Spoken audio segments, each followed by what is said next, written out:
संपत नगर के गांव में दो भाई चमन और नमन रहा करते थे। वो दोनों बहुत बड़े मूर्ख थे। एक दिन उनके आश्रम में गुरु वैसल्य ने उन्हें एक साधारण सा कार्य सौंपा। शिष्यों, इन गायों का भोजन का समय हो गया है। इन्हें ले जाकर ताजी और हरी घास खिलाओ। जी गुरुजी, जैसी आपकी आज्ञा। गुरुजी ने पहली बार उन दोनों को कोई कार्य सौंपा था। इस कारण से दोनों उस कार्य को करने के लिए बहुत ही उत्साहित थे। फिर वे दोनों गायों को लेकर निकल जाते हैं।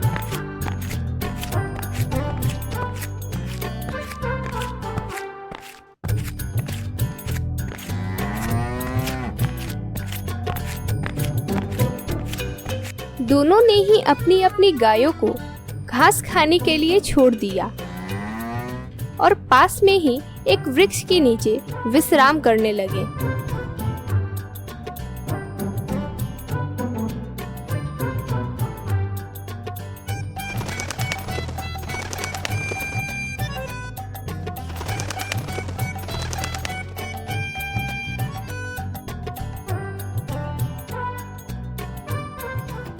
अरे भ्राताश्री, ये पक्षी इतने छोटे होकर भी आकाश में कितने मजे से उड़ रहे हैं। मैं जब भी इन पक्षियों को देखता हूँ, ये हमेशा आकाश में ही क्यों उड़ते हैं? ये कभी हम जैसे या गायों के जैसे जमीन पर क्यों नहीं चलते हैं? अरे मेरे भोले भाई, अगर ये पक्षी धरती पर चलेंगे तो उनके पैरों में दर्द हो जाएगी। इस कारण से वह पक्षी हमेशा आकाश में उड़ते हैं, समझे? वाह भ्राताश्री, आप तो बहुत ही बुद्धिमान हैं। लेकिन मेरे मन में इन पक्षियों को आकाश में उड़ता देखकर एक और प्रश्न आ रहा है। क्या आप उस प्रश्न का उत्तर देंगे? हाँ हाँ, बोलो भाई, क्या प्रश्न है तुम्हारा? मेरी बुद्धि के सामने तुम्हारा कोई प्रश्न नहीं टिकेगा। मैं उसका उत्तर अवश्य ही दूंगा। अगर ये पक्षी पंखों की सहायता से आकाश में उड़ सकते हैं, तो हम भी अपने शरीर पर पंख लगाकर आकाश में क्यों नहीं उड़ सकते? अगर ऐसा संभव हो पाता तो हमें भी जमीन पर चलने से थकान नहीं होती। हम भी अपने गायों को लेकर आकाश में उड़ जाते और फिर गायों को आकाश में ही चराते। अरे मेरे छोटे भाई, इस विषय पर तो मैंने कभी ही सोचा ही नहीं। यदि ये नन्हे नन्हे पक्षी आकाश में पंख की सहायता से उड़ सकते हैं, तो हम भी पंख लगाकर क्यों नहीं उड़ सकते? हम तो इन पक्षियों से आकार में भी काफी बड़े हैं, तो हम तो इनसे भी ऊंचा उड़ सकते हैं। चलो, हम पक्षियों के पंख इकट्ठा करते हैं, फिर उन्हें लगाकर हम भी आकाश में उड़ेंगे। वह दोनों भाई बहुत ही बड़े मूर्ख थे।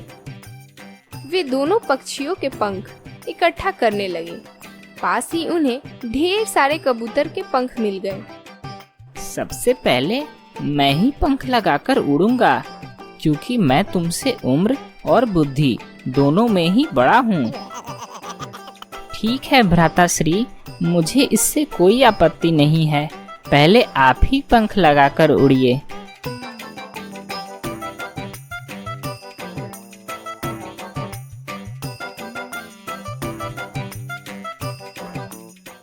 पंख लगाने के बाद वह एक पेड़ पर उड़ने के लिए चढ़ जाता है। अरे, ये कैसा मूर्ख इंसान है जो पंख लगाकर उड़ने की कोशिश कर रहा है। चलो, देखने में मजा आएगा।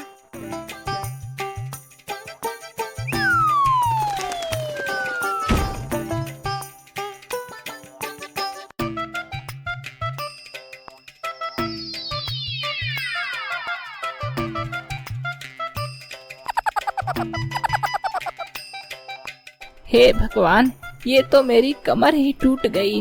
अरे बाप रे, अरे ये मेरी कमर, हाय। अरे भ्राताश्री, ये आपकी ही गलती है, जिस वजह से आपकी कमर टूटी है। आपने इतनी नजदीक से छलांग क्यों लगाई? आपको पेड़ पर और ऊपर चढ़कर फिर नीचे उड़ने की कोशिश करना चाहिए था। चलिए वापस उठिए और वापस से उड़ने की कोशिश कीजिए।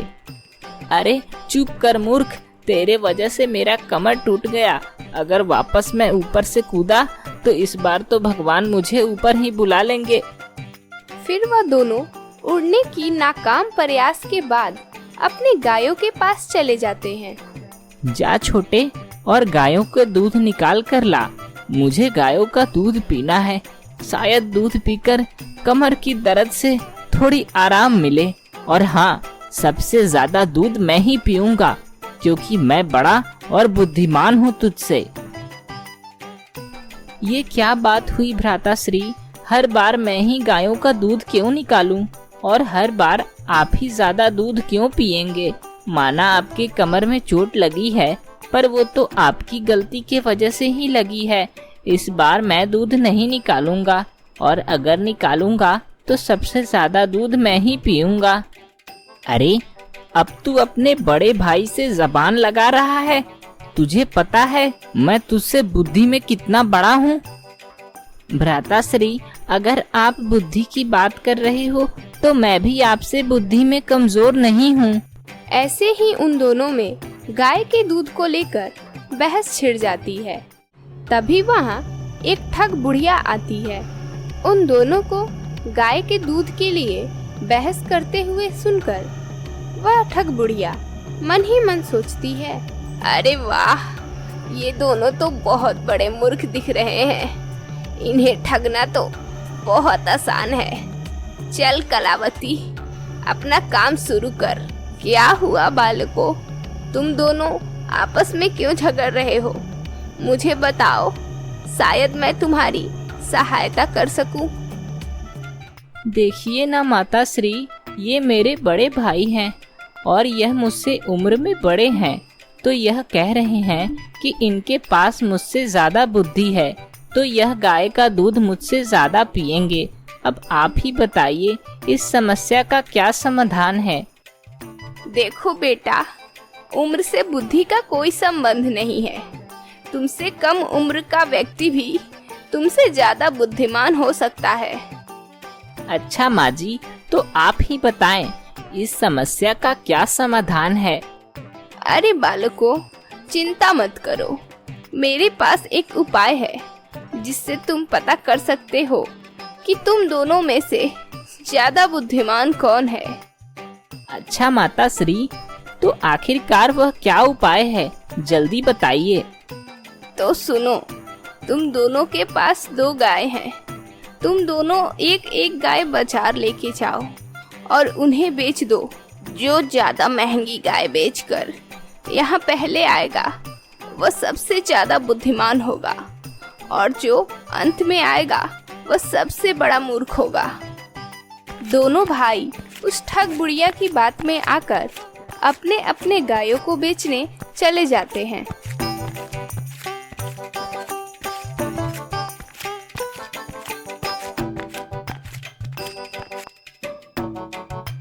अरे वाह, अच्छा मूर्ख बनाया इन मूर्खों को।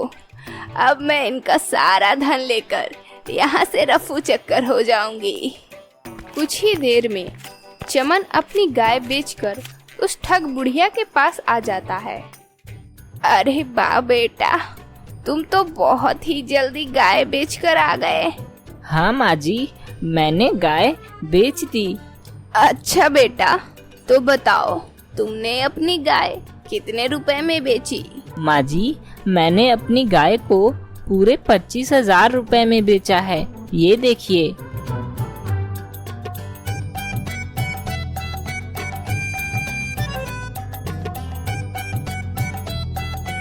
तभी वहाँ बड़ा भाई नमन भी अपनी गाय को बेचकर आ जाता है।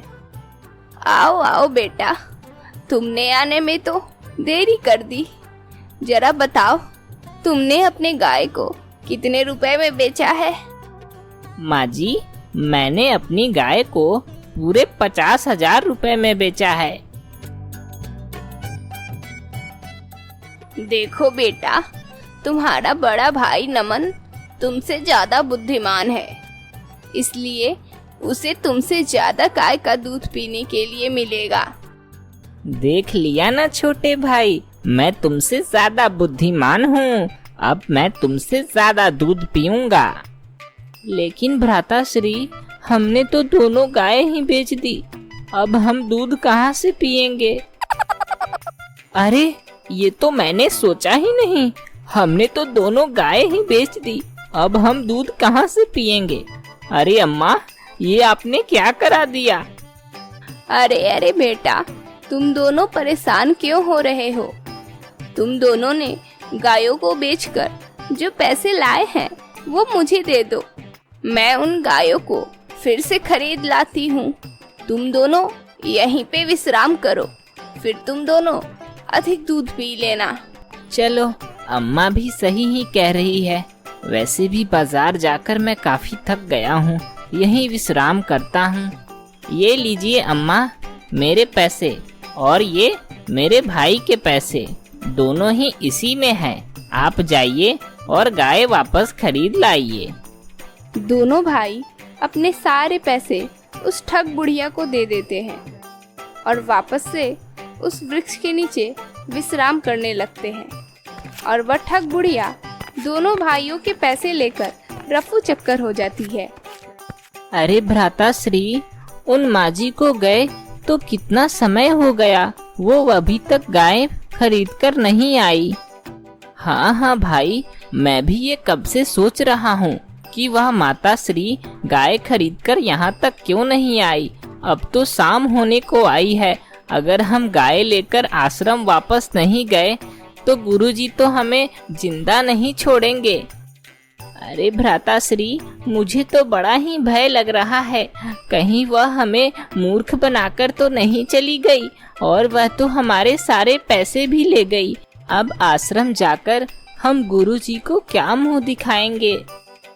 हाँ छोटे भाई, मुझे लगता है वह बुढ़िया हमें मूर्ख बना गई। चलो चलो, जल्दी हम उसे ढूंढते हैं। वह दोनों भाई उस बुढ़िया को बहुत ही ढूंढते हैं, लेकिन वह बुढ़िया कहीं भी नहीं मिलती। अरे भ्राताश्री, हमने तो उस बुढ़िया को पूरी जगह ढूंढ लिया, लेकिन वह तो कहीं नहीं मिली। अब तो हमें आश्रम वापस जाना ही होगा और गुरुजी को यह मुंह दिखाना ही होगा। हाँ छोटे, अब हम करे तो करे क्या? आश्रम तो वापस जाना ही होगा। चलो, जो होगा वो देखेंगे। फिर वह दोनों वापस से आश्रम के तरफ निकल जाते हैं।